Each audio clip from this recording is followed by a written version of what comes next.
हरियाणा की हर अपडेट के लिए बेल आइकन दबाएं और सब्सक्राइब करें STV हरियाणा न्यूज। प्लेटफॉर्म पर सख्ती बरतने के बाद अब सरकार ने सोशल साइट्स पर सख्ती बरतनी शुरू कर दी है।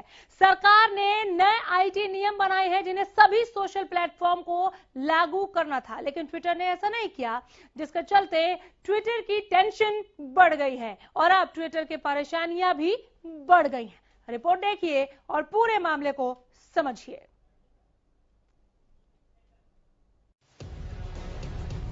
सोशल मीडिया प्लेटफॉर्म ट्विटर और भारत सरकार के बीच तकरार जारी है। भारत सरकार ने ट्विटर के खिलाफ सख्त कदम उठाया है। नए IT नियमों का पालन न करना ट्विटर को भारी पड़ गया। अब ट्विटर ने भारत में इंटरमीडिएट प्लेटफॉर्म का दर्जा खो दिया। आसान भाषा में कहे तो ट्विटर को भारत में मिलने वाली लीगल प्रोटेक्शन यानी कानूनी सुरक्षा खत्म हो गई। सरकार ने 25 मई को नए नियम लागू किए थे, लेकिन ट्विटर ने नियमों को अब तक लागू नहीं किया, जिसके बाद ये एक्शन लिया गया। दरअसल केंद्र सरकार की तरफ से सभी सोशल मीडिया प्लेटफॉर्म को धारा 79 के तहत सुरक्षा मुहैया कराई जाती है। ये प्रोटेक्शन ट्विटर को भी मिली हुई थी। इनमें किसी आपराधिक गतिविधि के लिए सोशल मीडिया प्लेटफॉर्म का इस्तेमाल किए जाने पर कंपनी की जिम्मेदारी नहीं होती थी।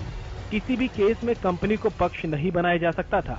नए IT नियम के तहत सरकार ने कहा था कि सोशल मीडिया कंपनी के 1 महीने के अंदर मुख्य अनुपालन अधिकारी की नियुक्ति करें। ये अधिकारी यूजर्स की शिकायतों को सुलझाएंगे। नियुक्ति न होने पर सरकार ने धारा 79 के तहत प्रोटेक्शन खत्म करने की चेतावनी दी थी। इसके बाद 15 जून को ट्विटर के खिलाफ गाजियाबाद में पहली FIR दर्ज हुई। सरकार के फैसले के बाद ट्विटर अब अकेला ऐसा अमेरिकी प्लेटफॉर्म है जिससे कानूनी संरक्षण वापस लिया गया, जबकि Google, Facebook, YouTube, WhatsApp, Instagram जैसे अन्य प्लेटफॉर्म के पास अभी भी ये सुरक्षा है।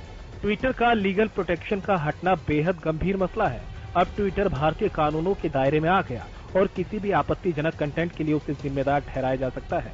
साइबर लॉ एक्सपर्ट बताते हैं कि IT एक्ट की धारा 79 के तहत सोशल मीडिया प्लेटफॉर्म को भारत सरकार की तरफ से लीगल प्रोटेक्शन मिलता है। इसमें किसी भी आपराधिक गतिविधियों के लिए कंपनी की जिम्मेदारी नहीं होती, लेकिन अब अगर किसी कानून का उल्लंघन होता है तो उसके लिए ट्विटर के इंडिया हेड की जिम्मेदारी होगी।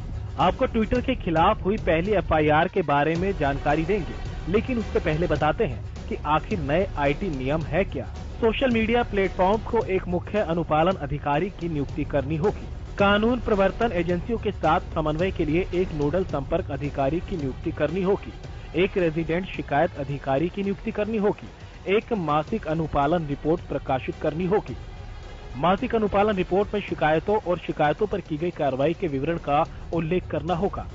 भारत की संप्रभुता और अखंडता या अपराधों को बढ़ावा देने वाली पोस्ट की रोकथाम करना अनिवार्य है। प्रमुख सोशल मीडिया प्लेटफॉर्म को भारत में अपने ऑफिस का संपर्क पता प्रकाशित करना होगा। स्वैच्छिक रूप से अपने खातों का वेरिफिकेशन कराने के इच्छुक यूजर्स के खातों के वेरिफिकेशन के लिए एक उचित मैकेनिज्म उपलब्ध करना। ऑनलाइन समाचारों, OTT प्लेटफॉर्म और डिजिटल मीडिया के लिए आचार संहिता। नए IT नियमों का पालन न करने की वजह से अब गाजियाबाद में पुलिस ने ट्विटर इंडिया और 2 कांग्रेस नेता समेत 9 लोगों के खिलाफ FIR दर्ज की है। FIR मामले को सांप्रदायिक रंग देने के आरोप में दर्ज की गई। आरोप है कि पुलिस द्वारा मामला पूरी तरह से स्पष्ट किए जाने के बावजूद ट्विटर ने गलत ट्वीट को हटाने के लिए कोई कदम नहीं उठाया, जिसको लेकर FIR दर्ज की गई। हालांकि ट्विटर का कहना है कि उसने मंगलवार को भारत सरकार के नए IT नियमों को देखते हुए अंतरिम चीफ कंप्लायंस ऑफिसर की नियुक्ति कर दी है, लेकिन मुख्य अनुपालन अधिकारी को लेकर किसी तरह की कोई चर्चा नहीं। अब देखना होगा कि इस मामले में और क्या कुछ निकल कर सामने आता है। Bureau report, Haryana news.